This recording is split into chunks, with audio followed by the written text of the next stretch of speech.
It's been a long time since I felt a certain way about Final Fantasy.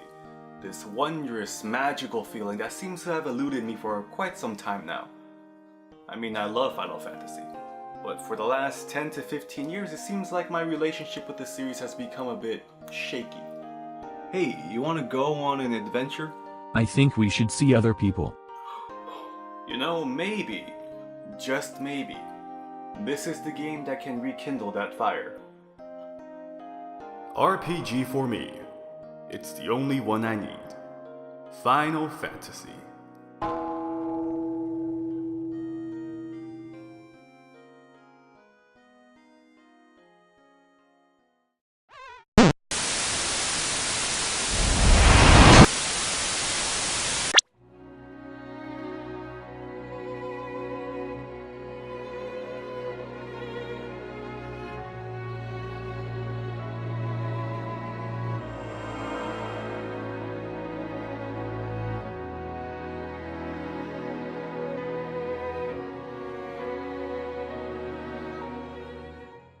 Oh Nelly, world of Final Fantasy. Where do I begin?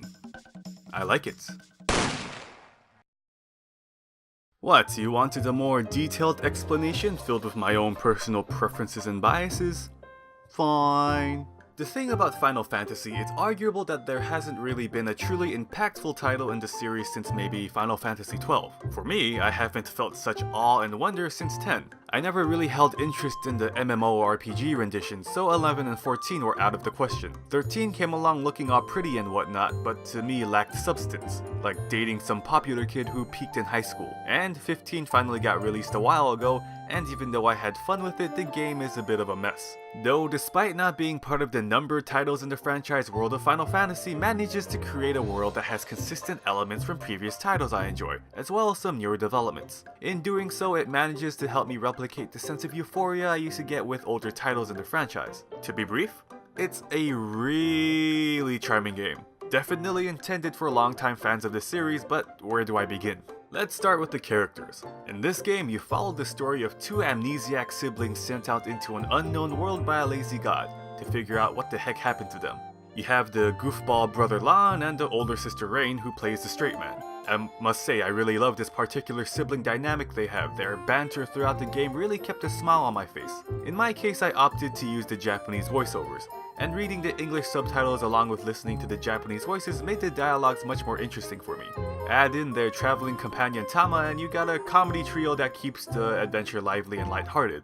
Their personalities become so contagious as almost every other character they run into picks up on their quirky jabs.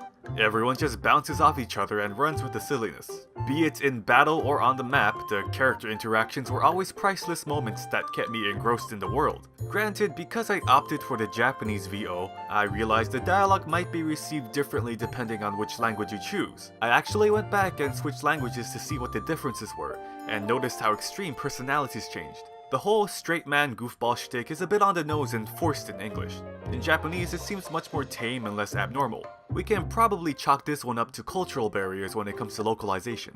Back to the world, the land of Grimoire manages to stay vibrant, new, and nostalgic at the same time with every step of the way. Along with original dungeons and areas, most of the towns you visit are callbacks to previous titles either in name or ambience. The atmosphere throughout the game has this odd ethereal vibe no matter where you go. Part of that could be due to how the background scores tend to use a lot of smooth harmonies and dulcet tones. Even the more upbeat themes just feel good to listen to. In addition to the original tracks, the remixes of past FF games are a treat for the ears as well. The entire soundtrack is like musical honey. It's just so beautiful. The combination of characters, visuals, and sounds make for a surprisingly fleshed out world. And despite the focus on using assets and lore from previous games, the Land of Grimoire manages to establish its own individualism as its own world. Even though we have characters from older games making their appearances, they're designed to be inhabitants originating from Grimoire. Of course, they all have their expected character traits and odd quirks, like mentioning old gameplay mechanics, but they're still presented in a way where their existence isn't jarring. In fact, the characters chosen to show up in this game weren't only just due to popularity,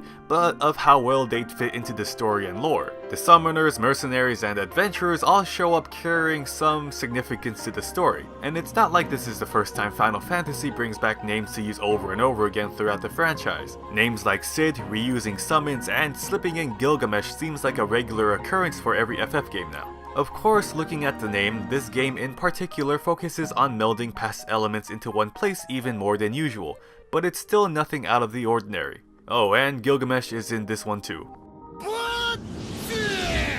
When it comes to the battle system, it's your typical active time battle turn-based combat with a slight twist. World of FF's combat orients itself around capturing monsters or mirages that you can use to help you in battle. Well, help might be a bit of an understatement as they will be primary members of your party. You literally stack your characters on top of each other to combine their strengths as you fight your way through Grimoire. It might look silly at first, but it works. You get to choose between different size mirages and see what combinations are to your liking or what may be more useful to you. Monsters can also be leveled up and evolved back and forth depending on what you need.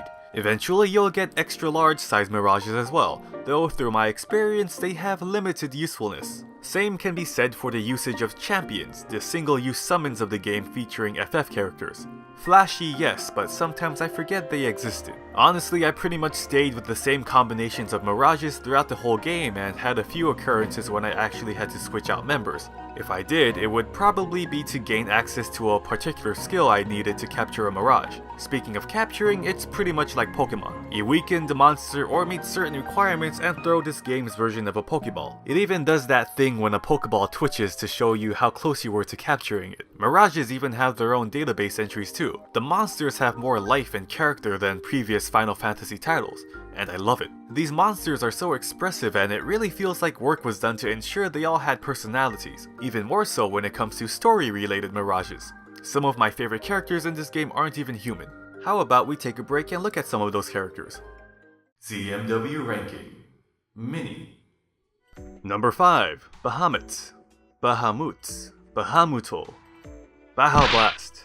What's Final Fantasy without this guy? In here, he's a mirage that causes quite the uproar when he finds out the antagonists are using his name in vain. It's just a treat seeing the long-standing King of Dragons become so riled up over something like a reputation. Number 4. Moogles. One of the many reoccurring mascot characters. Moogles' designs are usually hit or miss with me, but here they're just so damn cute and versatile. Also, it's an amusing trait that they all share the same VA because of alleged budget issues. At number 3, Master Tonberry. He's pretty much how I envisioned a Tonberry would sound like.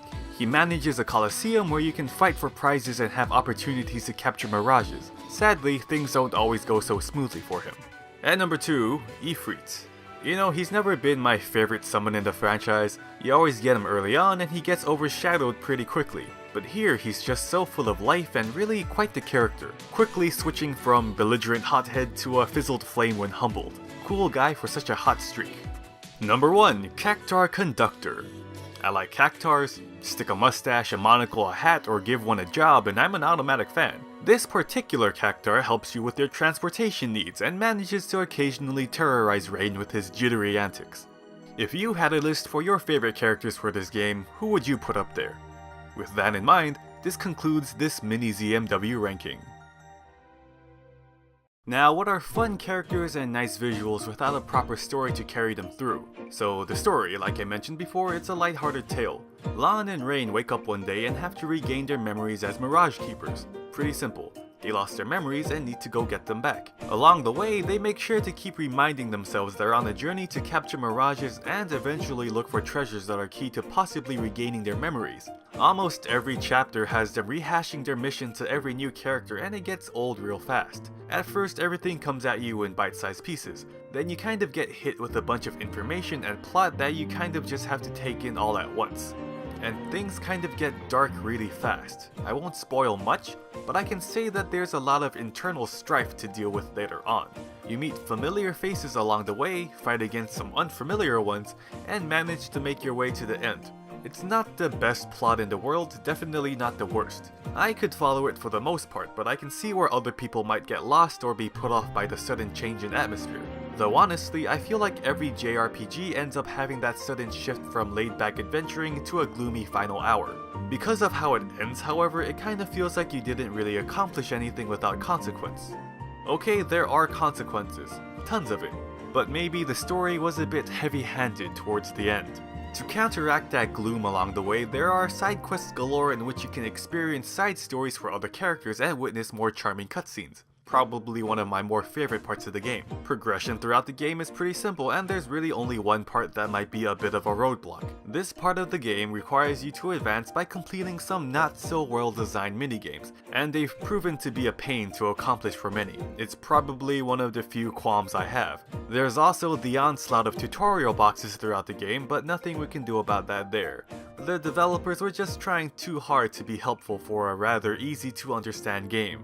Overall, you have quite the decent title here. It's aesthetically pleasing, provides a ton of fan service, and a charming experience specifically tailored for Final Fantasy fans.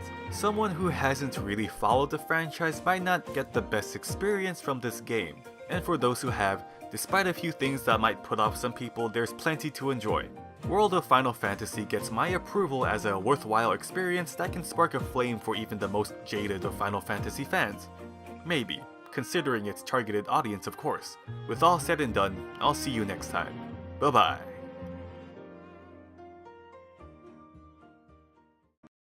I think we should see other people.